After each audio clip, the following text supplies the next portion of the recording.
कोई राशि साधारण ब्याज की दर से 3 वर्ष में 4800 रुपये हो जाती है। कोई राशि है साधारण ब्याज की दर है और 3 वर्ष में क्या हो जाती है 4800 रुपये हो जाती है तथा 5 वर्ष में जो है 5600 रुपये हो जाती है। तो वो राशि है हम बताना है, यानी इसमें क्या बताना है हमें, मूलधन जो है हमें क्या करना है, निकालना है इसमें।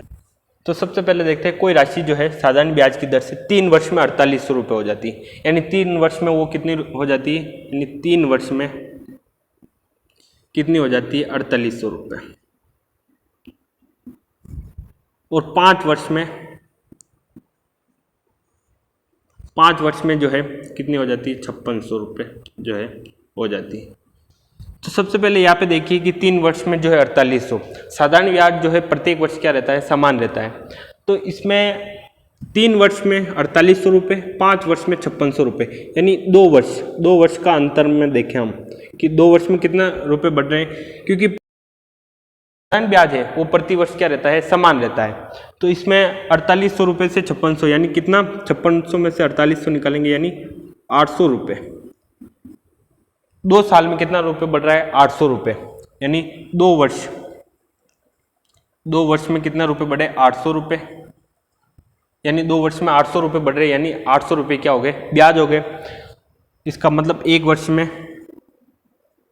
वर्ष में कितना हो गए, 400 रुपये, क्योंकि साधारण ब्याज जो है प्रति वर्ष समान रहता है, यानी एक वर्ष में 400 रुपये, 2 वर्ष में 800 रुपये, 3 वर्ष में कितना हो गए 1200 रुपये। अब ये कह रहा है कि वह राशि बताओ। तो कोई राशि है 3 वर्ष में जो है 4800 रुपये हो जाती है, यानी 3 वर्ष में जो है ब्याज कितना लग रहा है, तो एक वर्ष में तो 400 रुपये, 2 वर्ष में 800 रुपये, यानी 3 वर्ष में ब्याज कितना हो गया 1200 रुपये। जैसे ये एक साल है, ये दूसरा साल है, और ये जो है तीसरा साल है। 3 साल के बाद जो है हमें प्राप्त हो रही राशि 4800 रुपये।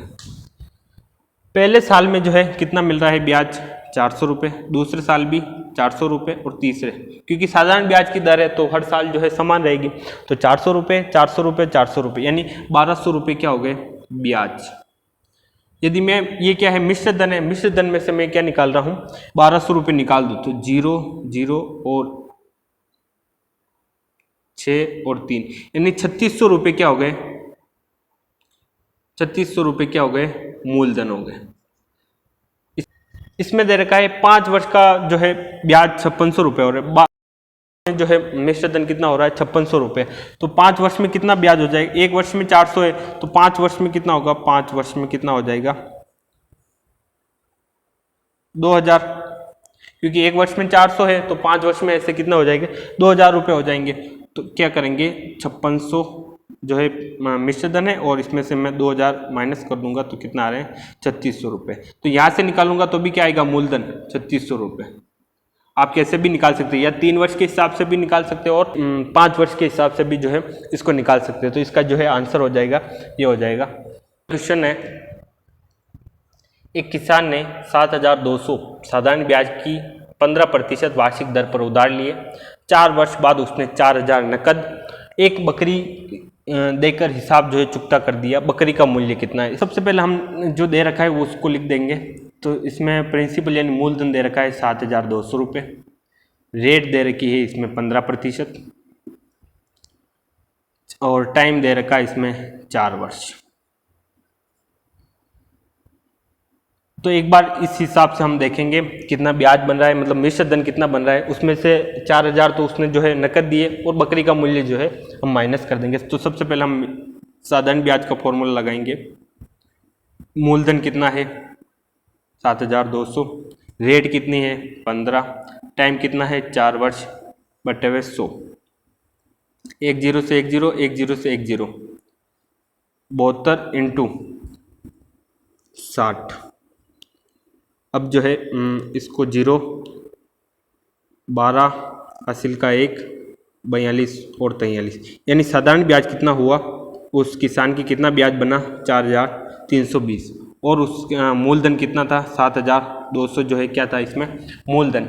यानी इन दोनों को जोड़ देंगे तो हमें क्या प्राप्त हो जाएगा, ये तो था SI और ये क्या था प्रिंसिपल। इसको हम जोड़ देंगे तो 0, 2, 5 और 4, 7 और 11, यानी 11520 रुपये इसमें क्या हो गए मिश्र धन, यानी अमाउंट जो है कितना हो गया 11,520 रुपये जो है इसमें अमाउंट हो गया। इसमें से उसने इसके हिसाब जो है 11,520 रुपये जो है किसान के बन रहे थे, मांगने वाले ने कहा। तो किसान ने जो है 4,000 रुपये तो इसको क्या दिए, नकद दिए, 4,000 नकद दिए, यानी 11,520 में से 4,000 निकाल लेंगे तो 0, 2, 5 और 11 में से 4 गए 7, यानी 7,520 रुपये जो है किसका मूल्य आ गया, बकरी का मूल्य आ गया, बकरी का मूल्य जो है प्राप्त हो गया। तो सबसे पहले हमने साधारण ब्याज निकाला, साधारण ब्याज निकाला, इतना ब्याज आया और मूलधन कितना है ये यानी इसका कुल हिसाब जो है, कुल अमाउंट कितना बना, कुल मिश्र धन जो है 11,520 बने, उसमें से 4,000 उसने नकद दिए, तो 4,000 11,520 में से 4,000 निकाल दिए, 7,520 जो है बकरी का मूल्य आ गया।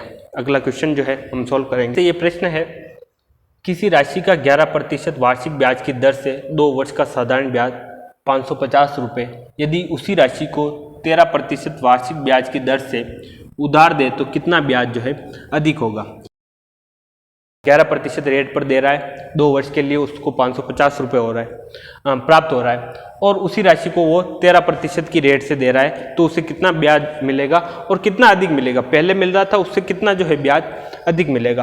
तो इस सवाल को हम कई तरीके से सोल्व कर सकते हैं। जैसे 11% की रेट है, तब ब्याज मिल रहा है 550 रुपये, यानी 1% पर कितना मिलेगा, 550 बटे 11 यानी 50 रुपये, यानी 1% पर जो है 1% अगर रेट होगी तो 50 रुपये जो है ब्याज प्राप्त हो रहा है। अगर 2% जो है रेट होगी तो कितना मिलेगा, 100 रुपये जो है क्या मिलेगा, हमें प्राप्त होगा। यानी पहले जो ब्याज मिल रहा था 550, उसमें 100 रुपये और ऐड कर दूँ, यानी 650।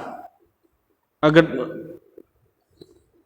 तो इसमें सबसे पहले 11% की रेट पर, 1% की रेट पर कितना 50 रुपये, यानी 1% की रेट पर हमें 50 रुपये मिल रहे हैं, तो 2% पर जो है 100 रुपये, क्योंकि आप देखेंगे 13% पर कितना है वो निकालना है, तो ये कितना है 2% जो है अधिक है, और यहाँ पे भी कितना अधिक है, तो 2%, 1% की रेट जो है 1% पर 50 रुपये का ब्याज मिल रहा है, 1% पर 50 रुपये का ब्याज मिल रहा है, तो 2% पर 100 रुपये का मिलेगा, यानी इससे कितना अधिक है 650, कितना अधिक है 100 अधिक है।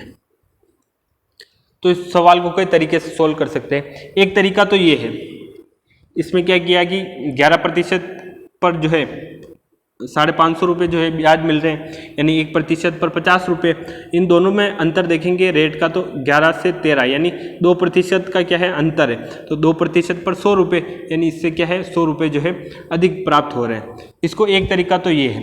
दूसरा तरीका ये है कि इसमें दे रखा है, रेट दे रखी है, टाइम दे रखा है और ब्याज दे रखा है, तो इससे हम क्या निकाल लेंगे, प्रिंसिपल जो है निकाल लेंगे फर्स्ट लाइन से। और दूसरे में क्या करेंगे, उसी राशि को 13% की दर से उधार दे तो कितना ब्याज, तो दूसरे में जो है हम SI जो है निकाल लेंगे, दूसरी लाइन में इसमें वैल्यू रख देंगे, इससे प्रिंसिपल आ जाएगा, उसके बाद SI का फॉर्मूला लगा के 13% की रेट से जो है हम SI निकाल देंगे, तो SI निकालने के बाद जो है कितना अधिक है वो जो है उससे पहले से जो है माइनस कर लेंगे।